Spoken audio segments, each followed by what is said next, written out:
Whale watchers are being warned to keep a safe distance after a woman was injured by a humpback on the Ningaloo reef off WA. Footage has also been captured of surfers being knocked by a southern right whale in Sydney. Dr. Vanessa Pirotta is a marine scientist and she joins me now. Vanessa, first to this extraordinary footage from Manly in Sydney where some people got a little too close to a southern right whale and her calf. A good reminder to enjoy the spectacle but don't get too close.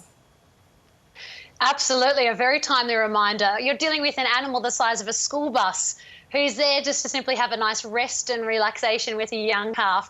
And it is natural to be curious for both the calf and the humans involved, but just keeping your distance is definitely key, as one swipe could potentially injure or even kill a person.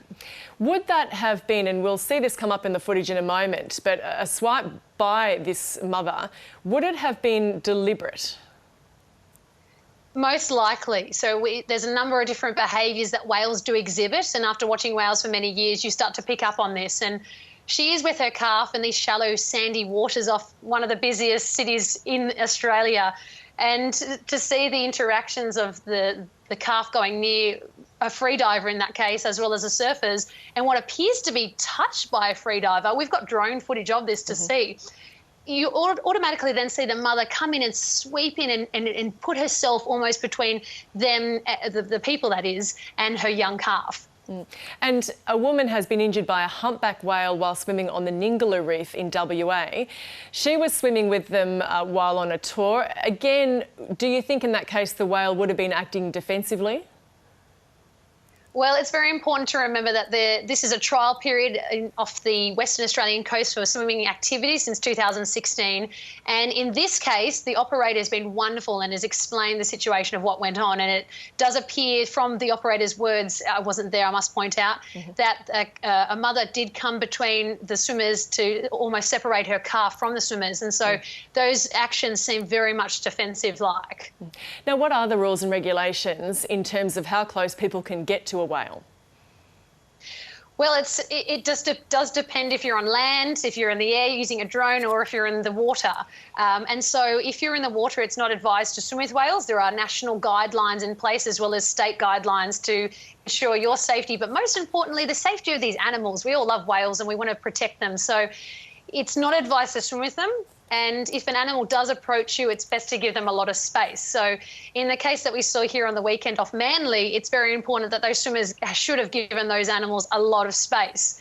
Now, there are incidences where the animals will approach people due to their natural curiosity, but making sure you do give that space. And so if you're in the water, it's not advised to enter the water any 100 metres or closer or from a whale. If you're on if there's a calf, rather, I should point out, making sure you stay at least 300 metres away. And that's also vessel rules. So vessel rules do dictate that if you're next to a mum and calf, you stay at least 300 metres away.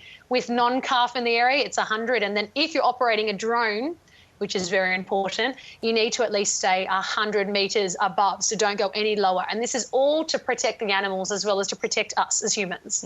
And back to the mother and calf in Sydney, which we're seeing footage of here. That was at Manly. Is that unusual to see them there? Where would they have been on their journey? Well, these are southern right whales. So we're typically used to seeing the humpback whale, but southern right whales come from Antarctica from the summer where they've been feeding, much like the humpback whales. And then they split off to a southeast and a southwest population. And so this individual, this mum, was probably from the southeast population.